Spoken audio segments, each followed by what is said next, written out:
নবীজি যদি দয়া করে আমার দাওয়াত আপনি গ্রহণ করেন। আমার মদিনার কামলিওয়ালা দয়াল নবী ডাক দিয়া কয়ে জাবের, ও তুমি যে আমারে দাওয়াত করতে আসছো রে, ও জাবের তুমি তো গরিব মানুষ, তোমার বাড়িতে দাওয়াত কইরা আমাকে নিয়া তুমি কি খাওয়াইবা? জাবের ডাক দিয়া কই নবী গো, আপনাকে মেহমানদারি করার জন্য আমার ঘরে কোনো কিছু নাই। ইয়া রাসূলুল্লাহ, তবে আমার শখের একটা বকরি আছে গো। ইয়া রাসূলুল্লাহ, আপনি যদি আমার বাড়িতে কদম রাখেন, আপনার কদমের বদৌলতে আমার এই শখের বকরিটা আমি জবাই করে আপনাকে খাওয়ামু। ওই ভাইটা ডাক দিয়া কই বকরি আবার কিভাবে জবাই করে? ও তুমি জানো না? ও না। বলতেছে ভাই তাহলে দাঁড়াও, আমি ছুরিটা নিয়ে আই, তোমারে দেখামু। তোমারে তুমি একটু দাঁড়াও, তোমাকে আমি দেখামু কিভাবে বকরি জবাই করে। ওই ছেলেটা দৌড়ায় ঘরে গেলেন, ভাইয়া তরবারিটা আইনা বাইরে ডাক দিয়া বলতেছে ভাই তুমি একটু লম্বা হয়ে ঘুমাও, তুমি তোমারে দেখাইতেছি বকরি কিভাবে জবাই করে। এক ভাই আরেক বাইরে শুয়াইয়া গলার মধ্যে তরবারি লাগাইয়া দিছে রে বাবা। তরবারি লাগানোর সঙ্গে সঙ্গে ভাইটা জবাই হয়ে গেছে। আল্লাহু আকবার বলেন। জাবের, তোমার দুই সন্তানকে ডাক দাও। জাবের বলে ইয়া রাসূলুল্লাহ, দুইটা সন্তান অনেক দূরে খেলাধুলা করতেছে। আল্লাহু আকবার বলেন না। তারপরেও কই না যে নবী দুইটা সন্তান মারা গেছে, তারপরেও স্বীকার করে না। যদি বলে তাহলে চিন্তা করছে যে নবী তো কানা গাইব না, এই জন্য এই কথা বলে না যে দুইটা সন্তান মারা গেছে।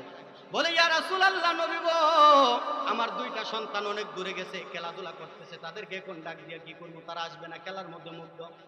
আমার দয়াল নবী কই যাবেন, তুমি যাও, যাইয়া বলো দয়াল নবী ডাকে। আহা, আল্লাহু আকবার বল না। ও জাবের, তুমি যাও, যাইয়া বলো দয়াল নবী ডাকে। সুবহানাল্লাহ বলেন।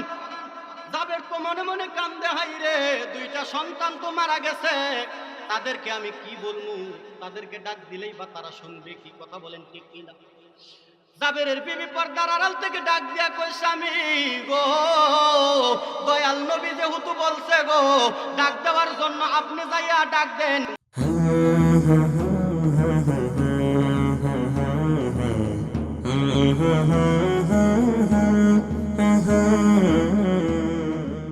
নবীকে ভালোবাসবো জীবন দিয়া। কথা বলেন ঠিক কিনা?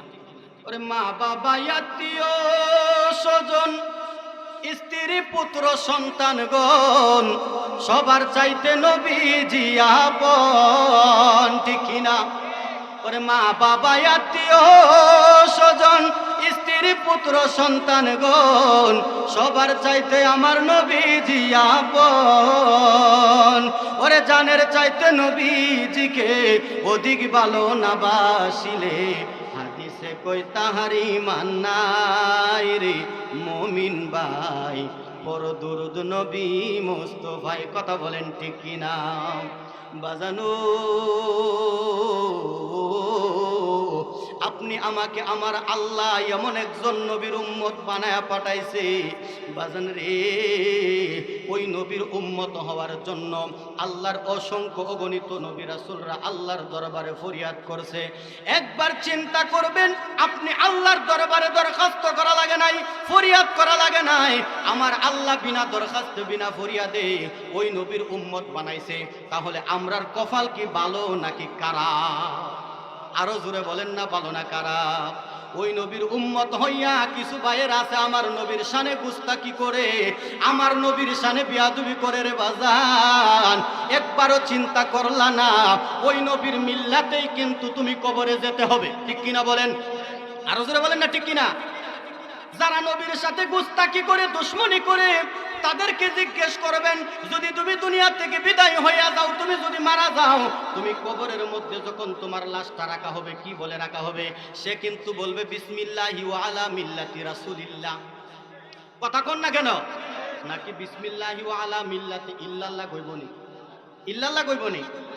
ইল্লাল্লাহ তো বলবে না, বলবে রাসূলুল্লাহ। তাহলে নবীর শানে কেন এত দুশ্মনী? যেই নবীর মিল্লাতে তুমি শেষ বিদায় নিবা, যেই নবীর মিল্লাতে তুমি কইবরে যাইতে হবে রে বাবা, ওই নবীর শানে কেন এত দুশ্মনী? কথা বলেন ঠিক কিনা? আর হুজুরে বলেন না, ঠিক কিনা? ওই নবী ছাড়া কোনো উপায় আসেনি। কথা বলেন আছে? আল্লাহর রাসূলের এক একজন সাহাবী এক এক ভাবে আমার নবীকে ভালোবাসছেন। বাবা সময় কম, লম্বা আলোচনা করা যাবে না। আমি নবীর মহাব্বতের একটা ওয়াকিয়া বলবো, আপনারা শুনতে রাজি আছেননি? যতটুক সময় আছি ততটুক সময়ের ভিতরে আমি নবীর মহাব্বতের একটা ওয়াকিয়া বলতে চাই বাজন। ও আমার মদিনার কামলেওয়ালা দয়াল নবীজির একজন আমার দয়াল নবীজির একজন সাহাবী, যার নাম হচ্ছে হযরতে জাবের রাদিয়াল্লাহু তাআলা আনহু। নাম শুনছেন কিনা? ওই জাবের আমার নবীকে দাওয়াত করার জন্য গেলেন। জাবের গিয়ে আমার নবীর ডাক দিয়া কয়, নবী গো, ইয়া রাসূলুল্লাহ, আমি আপনাকে দাওয়াত করতে চাই নবীজি, যদি দয়া করে আমার দাওয়াত আপনি গ্রহণ করেন। আমার মদিনার কামলিওয়ালা দয়াল নবী ডাক দিয়া কয়, জাবের ও তুমি যে আমারে দাওয়াত করতে আসছো রে, ও জাবের তুমি তো গরিব মানুষ, তোমার বাড়িতে দাওয়াত কইরা আমাকে নিয়া তুমি কি খাওয়াইবা? জাবের ডাক দিয়া কই, নবী গো, আপনাকে মেহমানদারি করার জন্য আমার ঘরে কোনো কিছু নাই ইয়া রাসূলুল্লাহ, তবে আমার শখের একটা বকরি আছে গো ইয়া রাসূলুল্লাহ, আপনি যদি আমার বাড়িতে কদম রাখেন, আপনার কদমের বদৌলতে আমার এই শখের বকরিটা আমি জবাই করে আপনাকে খাওয়ামু। সুবহানাল্লাহ বলেন না? আমার দয়াল নবী ডাক দিয়া কই, জাবের, যেহেতু তোমার বাড়িতে বকরি জবাই করবা, তাহলে আমি একা কেন যাইমু?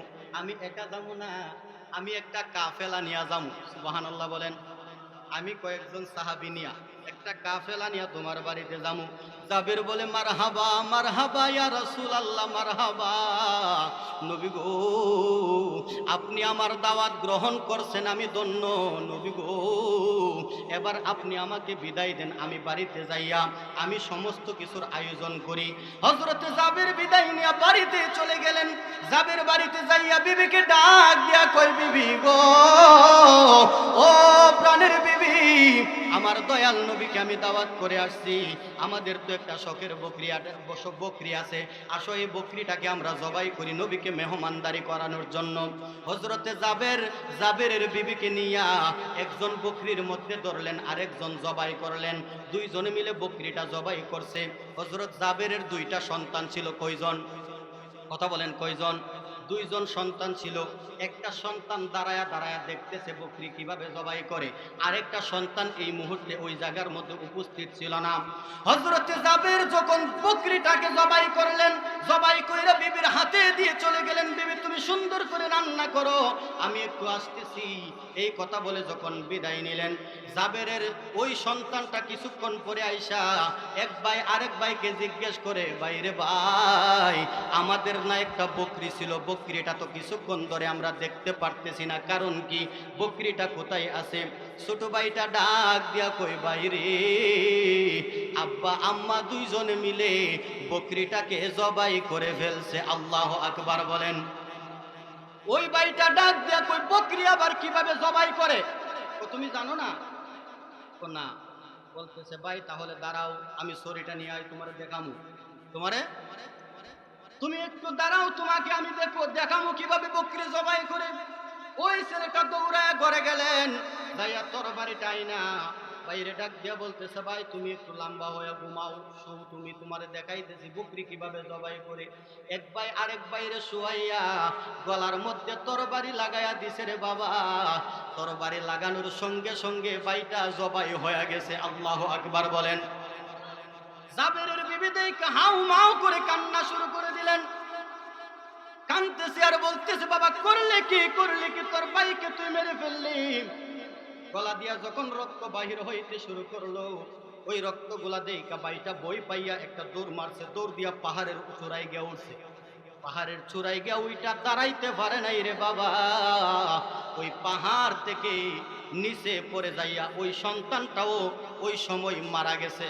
আল্লাহু আকবার বলেন। দুইটা সন্তানের লাশ টানাটানি কইরা মা বাড়ির সামনে আইনা মা বৈশা বৈশা কান্না করে। হযরতে জাবের আসলেন, জাবের ডাক দিয়া বলে, বিবি গো, ও বিবি, তুমি কেন কান্নাকাটি করতেছো? জাবেরের বিবি ডাক দিয়া বলতেছে, স্বামী তাকায় দেখেন আপনার দুইটা কলিজার টুকরা মরার লাশ হয়ে পড়ে আছে। জাবের ডাক দিয়া কই, বিবি গো, এখন তো কান্নাকাটির সময় না বিবি গো, এখন তো কান্নাকাটির সময় না। আমার মদিনার কামলিওয়ালা নবীকে আমি দাওয়াত করে আসছি, নবী আমার বাড়িতে আসবে। এখন যদি তুমি কান্নাকাটি করো গো বিবি, আমার দয়াল নবী যদি আয়সা দেখে আমরা কান্নাকাটি করতেছি, সন্তান দুইটা লাশ হয়ে আছে, তাহলে তো আমার নবী আমার ঘরে আর কানা কাইব না। কথা বলেন ঠিক কিনা? আমার দয়াল নবী তো আমার ঘরে কানা কাইব না।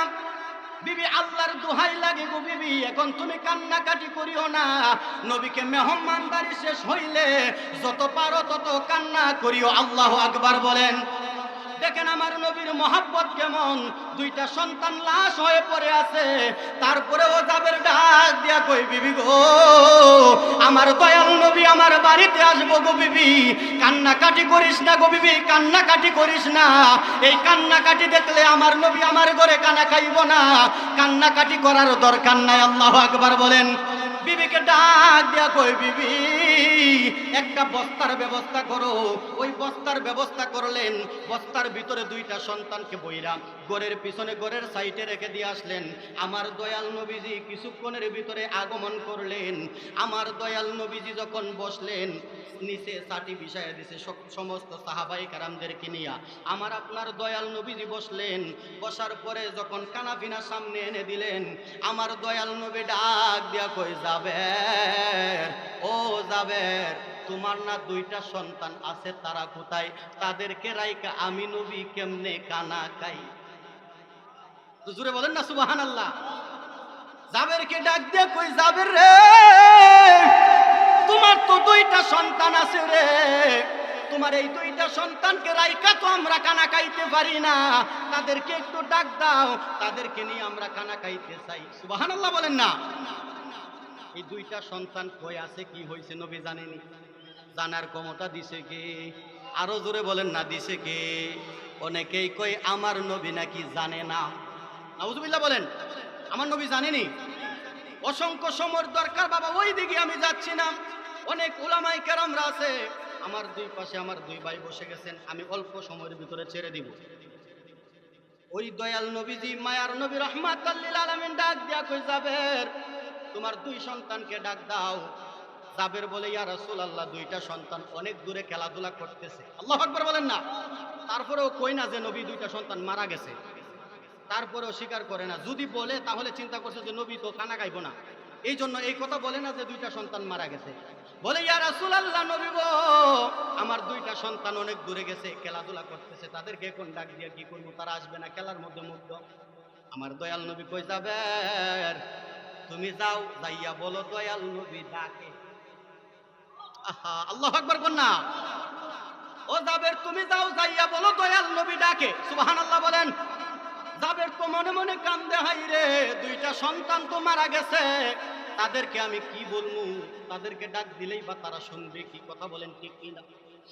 জাবেরের বিবি পর্দার আড়াল থেকে ডাক দিয়া কই, স্বামী গো, দয়াল নবী যেহেতু বলছে গো ডাক দেওয়ার জন্য, আপনি যাইয়া ডাক দেন। মহাব্বতে আমার আল্লাহ পাক রব্বুল আলামিন ওই দুইটা সন্তানের জীবন আবার ফিরাইয়া দিছে।